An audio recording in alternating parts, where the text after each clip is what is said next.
सोनपुर में समरनाथ और गजराज नाम के दो मित्र रहते थे। दोनों की मित्रता बचपन से ही बहुत दृढ़ थी।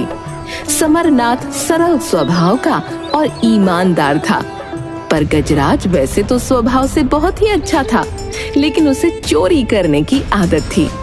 दोनों ही मित्र ब्राह्मण परिवार से थे। समरनाथ रोज शाम को अपने मित्र गजराज के घर पर बैठकर उससे अच्छी अच्छी बातें करता, उसे कहानी सुनाता। गजराज को भी समरनाथ की बातें सुन बड़ा ही अच्छा लगता था। एक दिन समरनाथ गजराज से, मित्र, तुम ये चोरी करने की आदत छोड़ क्यों नहीं देते हो? अगर चोरी ना करूं तो क्या करूं मित्र? दूसरा कोई रास्ता भी तो नहीं है। ऐसा नहीं है, चोरी के सिवाय और भी बहुत से कार्य हैं जो तुम कर सकते हो। तुम मेहनती हो, बलशाली हो। तुम फिर शुरू हो गए। तुम जानते हो, मुझे ज्यादा मेहनत करना पसंद नहीं है, और एक बार चोरी कर लो, कुछ अच्छा बड़ा हाथ लग जाए तो कुछ दिनों तक आराम भी तो होता है उसमें। तुम नहीं सुधरने वाले, और तुम भी सुधरने वाले नहीं हो मित्र। मैं जानता हूं तुम मुझे न्याय प्रिय बुरे कर्मों का फल इस तरह की कहानी क्यों सुनाते हो। मैं कोई छोटा बच्चा नहीं हूं। हम दोनों एक दूसरे को अच्छे से जानते हैं, इसीलिए शायद हम इतने अलग होकर भी इतने अच्छे मित्र हैं। सत्य कहा तुमने। हमारी मित्रता के आगे हमारे आचार और विचार सब छोटे पड़ जाते हैं। बहुत समय तक समरनाथ गजराज को नैतिक कहानियां सुनाता रहा, क्योंकि वो जानता था कि एक न एक दिन गजराज पर इन बातों का असर जरूर होगा, और ऐसा हुआ भी। एक दिन गजराज और समरनाथ बैठे हुए बातें कर रहे थे। मित्र, तुम्हें पता है, कल रात में सिपाहियों के हाथ आते आते बचा। क्या हो गया था? विस्तार से बताओ। कल मैं चोरी करने नगर के सेठ के घर गया था। मैं जैसे ही सेठ के घर के अंदर गया, वैसे ही सेठ की पत्नी को न जाने कैसे पता चल गया कि घर में कोई है, और उसने जोर से शोर मचाना आरंभ कर दिया। फिर क्या हुआ मित्र? तुम वहां से कैसे बाहर निकले? बस मित्र, तुम्हारे भगवान ने ही कल मुझे बचा लिया। मैं जैसे ही वहां से भागने लगा, मेरा हाथ पैर किसी ने पकड़ लिया और मैं गिर गया। तभी उस कक्ष का द्वार खोलकर सेठ और सेठानी कक्ष के अंदर दाखिल हुए। मुझे नहीं पता क्या हुआ और कैसे हुआ, परंतु अगले ही पल मुझे ऐसा लगा जैसे किसी ने मुझे उस बंधन से मुक्त कर दिया हो। मैं वहां से उठा और सीधा बाहर की तरफ भागा। अब फिर क्या हुआ? जैसे ही मैं बाहर आया, वैसे ही मैंने देखा कि शोर सुनकर सिपाही सेठ के घर की तरफ आ रहे हैं। वो तो भला हो उस भिखारी का, जिसने मुझे खींचकर अपने कंबल में छुपा लिया। शुक्र है भगवान का जो तुम सही सलामत वापस आ गए। मैंने तुम्हें बार बार समझाया है कि ये चोरी करना छोड़ दो, परंतु तुम तो मेरी बात मानते ही नहीं हो। नहीं मित्र, कल तो मुझे सच में ऐसा लगा कि आज मेरे जीवन की आखिरी चोरी है। शायद मेरे कर्मों का फल भी मुझे दिखने लगा था, परंतु न जाने कैसे मैं उस बंधन से मुक्त हुआ और कहां से वो भिखारी आ गया।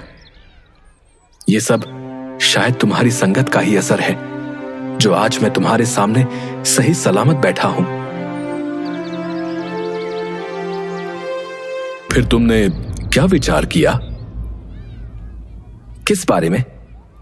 अभी भी यही पूछ रहे हो, किस बारे में? मैं समझ गया। मैं तुमसे वादा करता हूं कि मैं आज के बाद कभी चोरी नहीं करूंगा, परंतु एक चीज जरूर कहना चाहूंगा। बोलो मित्र, क्या बात है? मैं सिर्फ साल में एक बार दिवाली के दिन चोरी करूंगा। ठीक है, और मैं ये भी वादा करता हूं कि उस दिन भी सिर्फ एक बार ही चोरी करूंगा। समरनाथ खुशी से गजराज को अपने गले से लगा लेता है। उस दिन समरनाथ की बरसों की तपस्या पूरी हो गई थी। उसका मित्र अब चोरी करना छोड़ रहा था। कई महीने गुजर गए और गजराज ने कोई चोरी नहीं की। वो सिर्फ दिवाली के दिन ही चोरी करता था। इस तरह कई साल बीत गए और दूसरी तरफ समरनाथ की पुत्री विवाह योग्य हो गई समरनाथ गजराज से। मित्र, आज मैं बहुत प्रसन्न हूँ। आज मैंने अपनी पुत्री का विवाह तय कर दिया है। ये तो तुमने बहुत अच्छी खबर सुनाई। कब का शुभ मुहूर्त तय किया है विवाह के लिए? बस 2 माह बाद का ही। परंतु 2 माह बाद क्यों? क्या उसके पहले लग्न का कोई शुभ मुहूर्त नहीं है? मुहूर्त तो है मित्र, लेकिन विवाह के लिए तैयारी भी तो करनी होगी। इसके लिए पैसों की आवश्यकता होगी। इसलिए मैंने 2 माह के बाद का मुहूर्त ही उचित समझा। हाँ मित्र, ये तो तुम सत्य कह रहे हो। पुत्री का विवाह एक पिता के लिए बहुत बड़ा अवसर होता है। अगर तुम्हें मेरी किसी भी तरह की कोई आवश्यकता हो तो जरूर बताना। अवश्य बताऊंगा मित्र। अगर तुम्हें नहीं बताऊंगा तो किसको बताऊंगा? समरनाथ पुत्री के विवाह के लिए 500 रुपए का प्रबंध कर रहा था, लेकिन वो 500 रुपए नहीं जुटा पा रहा था। वो अपने नगर के बहुत से लोगों के पास गया, पर किसी ने उसकी मदद नहीं की। वो नगर के सेठ के पास गया और उससे विनती की।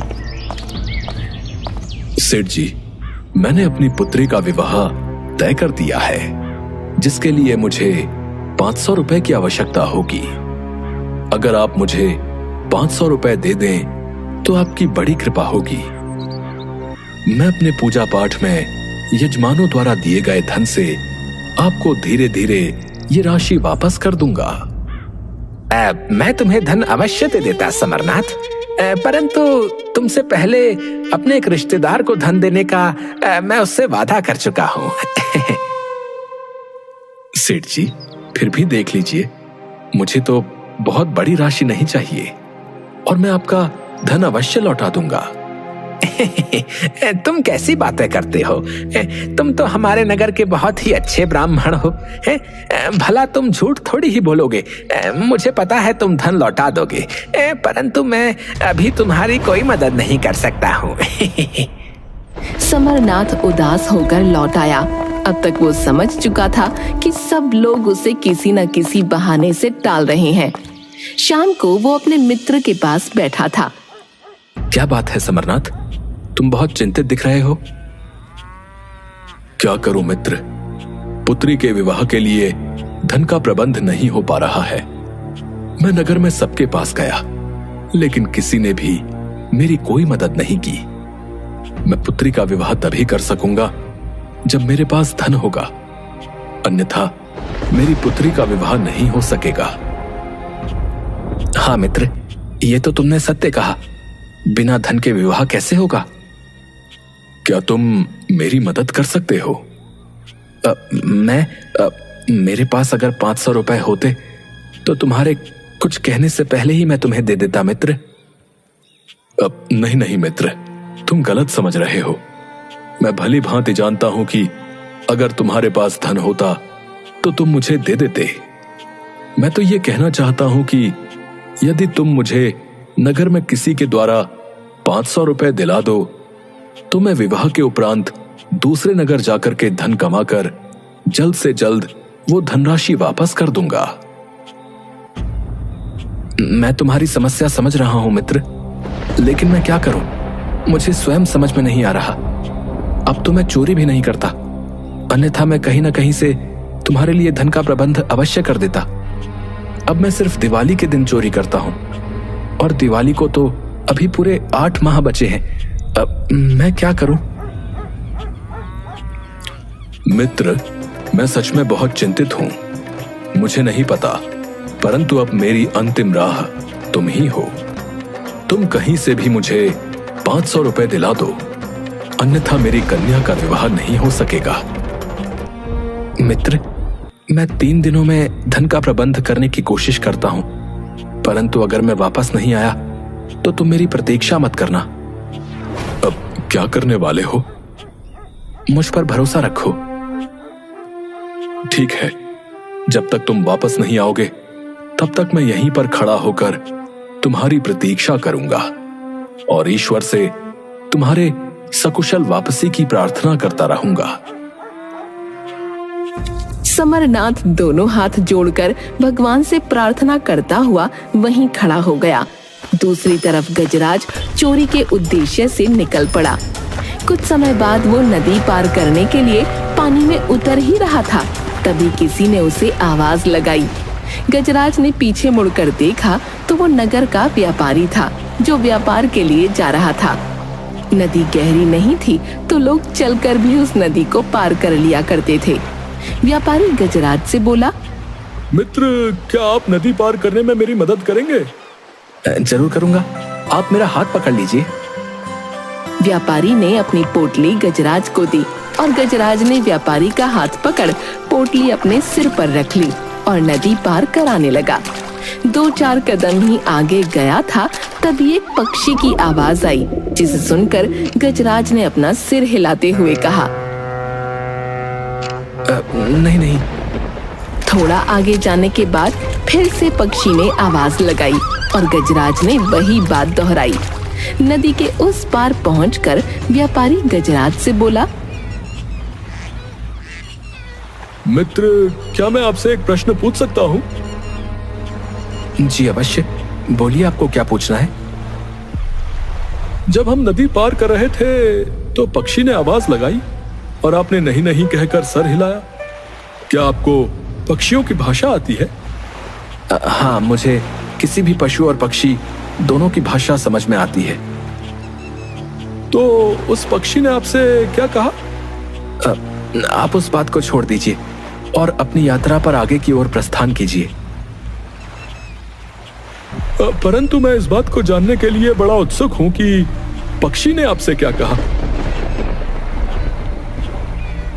ठीक है, अगर आपका यही हट है तो मैं आपको सच बताता हूं, परंतु उसके पहले आपको अपने हाथों में जल लेकर ऊपर की ओर आकाश को देखते हुए प्रतिज्ञा करनी होगी कि मैं आपसे जो भी कुछ कहूंगा आप वो किसी को नहीं बताएंगे। ठीक है, आप जैसा कहते हैं मैं वैसा करूंगा। व्यापारी ने हाथ में जल लिया और आकाश की ओर देखते हुए प्रतिज्ञा ली कि वो किसी को कुछ नहीं बताएगा। मैं एक चोर हूं। मेरे मित्र की पुत्री का विवाह होने वाला है, जिसके लिए 500 रुपए की आवश्यकता है और मैं इन 500 रुपयों को जोड़ने के लिए निकला हूं। जब हम नदी पार कर रहे थे तब पक्षी ने मुझसे कहा कि पोटली में बहुत सा धन है और मैं उसमें से धन लेकर वहां से जा सकता हूं। पक्षी ने तो सही कहा आपसे, फिर आपने ऐसा क्यों नहीं किया मित्र? क्योंकि आपने मुझे मित्र कहकर पुकारा था और सहायता के लिए अपना हाथ मुझे दे दिया था। इसलिए मित्र धर्म के अनुसार मित्र के प्रति अपनी धर्मनिष्ठा को मैं नहीं भूल सकता था, इसलिए मैंने ऐसा नहीं किया। फिर उसके बाद दोबारा पक्षी ने क्या कहा? दूसरी बार पक्षी ने मुझसे कहा कि मैं तुम्हें पानी में धक्का दे दूं और वो सारा धन लेकर चला जाऊं, लेकिन मैंने उसे इस बार भी मना किया, क्योंकि अगर मैं ऐसा करता तो मैं अपने मित्र के साथ विश्वासघात करता और मैं ऐसा नहीं कर सकता था। व्यापारी ने सारी बातें सुनकर गजराज से धन्यवाद कहते हुए विदा ली और अपनी आगे की यात्रा पर निकल पड़ा। पर पूरे रास्ते उसके मन में ये सारी बातें घूम रही थीं और वो यही सोच रहा था,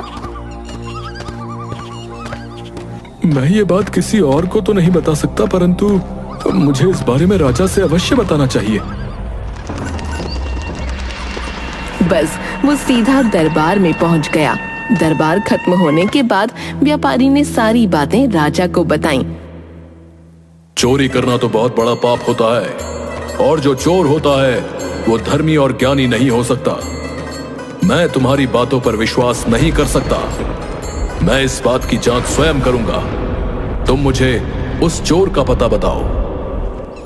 व्यापारी गजराज को ढूंढने के लिए महल से निकल पड़ा और चलते चलते उसे एक सराय में गजराज दिख गया और वो तुरंत वापस राजमहल लौटा और महाराज को गजराज का पता बता दिया।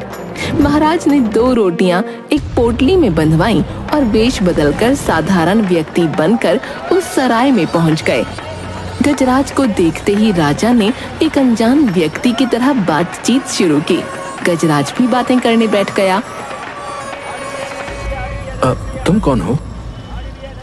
मैं एक चोर हूँ और आधी रात के बाद उस सामने वाली दुकान में चोरी करने वाला हूँ। मुझे 1000 रुपए की आवश्यकता है। चोरी तो मैं भी करने आया हूँ, परंतु मेरी आवश्यकता सिर्फ 500 रुपए की है। तो क्यों ना हम दोनों मिलकर चोरी करें? तुम अपनी आवश्यकता पूरी कर लेना और मैं अपनी आवश्यकता पूरी कर लूंगा। गजराज ने सहमति में अपना सिर हिला दिया। आधी रात के बाद दोनों दुकान में चोरी करने के लिए चले गए। गजराज ने दुकानदार की तिजोरी से 1500 रुपए निकाले। 1000 रुपए उसने राजा को दिए और 500 अपने पास रखे। गजराज जब से निकला था उसने कुछ खाया नहीं था और दुकान में अनाज की बोरियों को देखकर उसकी भूख और बढ़ गई। उसने एक बोरी से सफेद पाउडर शक्कर समझकर मुंह में डाल लिया और तुरंत उसे थूक दिया। ये तो नमक है। लगता है तुम बहुत समय से भूखे हो। हाँ, जब से घर छोड़ा है तब से एक दाना भी नहीं खाया। तुम ये सब छोड़ो और मुझे 1000 रुपए वापस दे दो। क्यों? तुम्हें वो रुपए वापस क्यों चाहिए? मैं नहीं दूंगा। गजराज ने गुस्से में राजा को एक थप्पड़ लगाया और उससे 1000 रुपए छीनकर अपने हिस्से के 500 मिलाकर वापस व्यापारी के बक्से में रख दिया। राजा उसके पीछे पीछे आया। तुमने ये क्या किया? पहले तो तुमने रुपए चुराए और फिर हाथ आए हुए धन को तुमने वापस रखकर ताला लगा दिया। तुमने ऐसा क्यों किया? मैं भूखा था और मैंने गलती से उस व्यापारी का नमक खा लिया और शास्त्रों के अनुसार जिसका नमक खाते हैं उसे धोखा नहीं देते, इसलिए मैंने वो धन वापस रख दिया। राजा को विश्वास हो गया था कि व्यापारी ने उसे जो कुछ भी कहा था वह सत्य है। ठीक है, चलो अब हम कहीं और चोरी करने चलते हैं। क्या हम रात भर चोरियां ही करते रहेंगे? आज के लिए बस इतना बहुत है। अब हम कल चोरी करेंगे। अभी मुझे बहुत भूख लगी है और मैं थक भी गया हूं। ठीक है, मेरे पास 2 रोटियां हैं। एक रोटी तुम खा लो और एक रोटी मैं खा लेता हूं। कल रात हम इसी जगह पर फिर से मिलेंगे और कहीं और चोरी करेंगे। राजा वहां से चला गया और दूसरी रात फिर से वेश बदलकर वापस आया और अपने साथ गजराज के लिए रोटियां लेकर आया था। उसने गजराज को रोटियां दी। गजराज ने रोटियां खाईं। मित्र, चलो आज हम राजा के महल में चोरी करने चलते हैं। वहां बहुत सा धन है और हमें आसानी से मिल जाएगा। परंतु मुझे राजमहल के बारे में कुछ भी नहीं पता। हम वहां कैसे चोरी करने जाएंगे? मुझे सारे रास्ते पता हैं। तुम मेरे साथ चलो। राजा गजराज को लेकर अपने महल की ओर चल दिया। राजा को अपने पहरेदारों को भी परखना था। महल के 3 द्वार पर पहरेदार बैठे थे और चौथे पर एक कुत्ता। राजा ने देखा कि सारे पहरेदार और कुत्ता सोया हुआ है। राजा ने गजराज को खजाने का रास्ता बताया। गजराज ने द्वार का ताला तोड़ा। वैसे ही पक्षी ने आवाज दी और कुत्ता भौंकने की जगह पिनपिनाने लगा। जब गजराज तिजोरी का ताला तोड़ रहा था तब फिर से पक्षी ने आवाज दी और कुत्ता फिर से पिनपिनाया।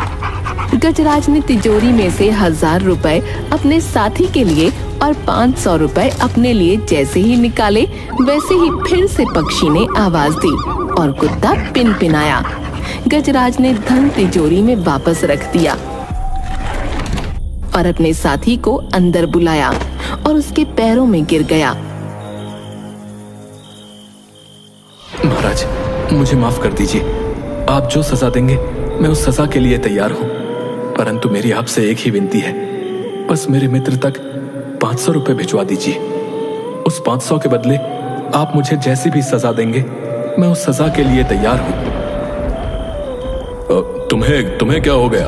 तुम मुझे महाराज क्यों कह रहे हो?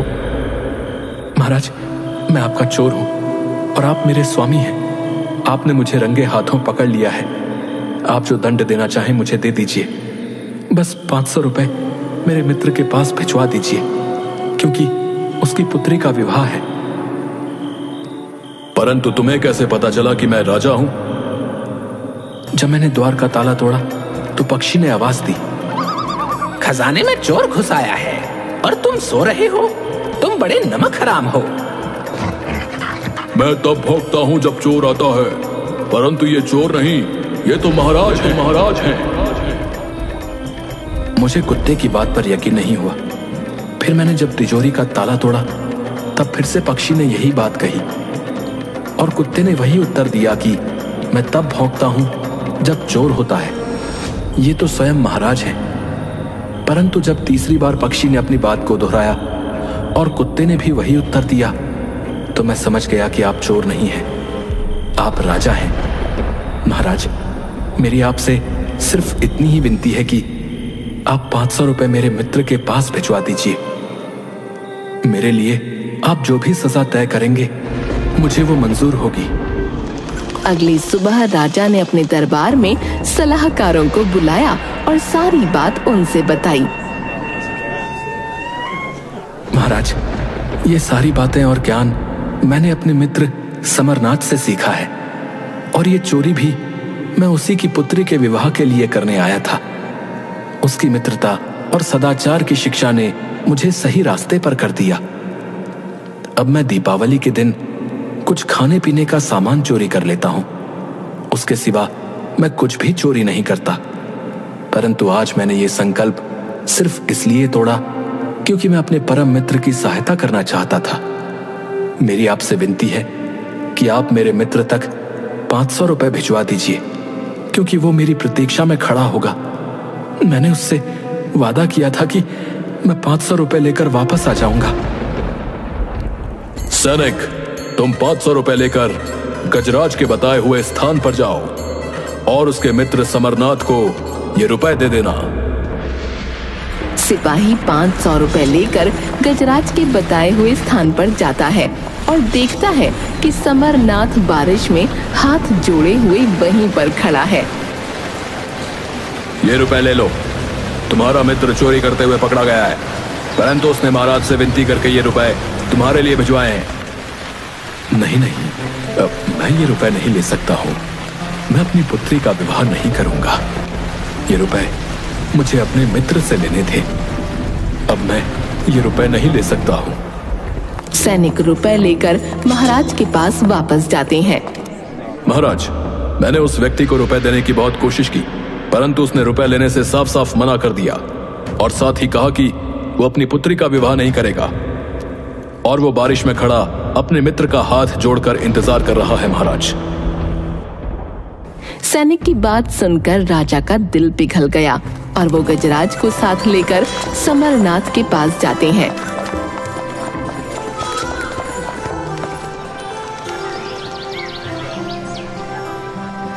और 500 रुपए देते हैं। उन पैसों से गजराज और समरनाथ मिलकर समरनाथ की पुत्री का विवाह खुशी खुशी संपन्न करते हैं।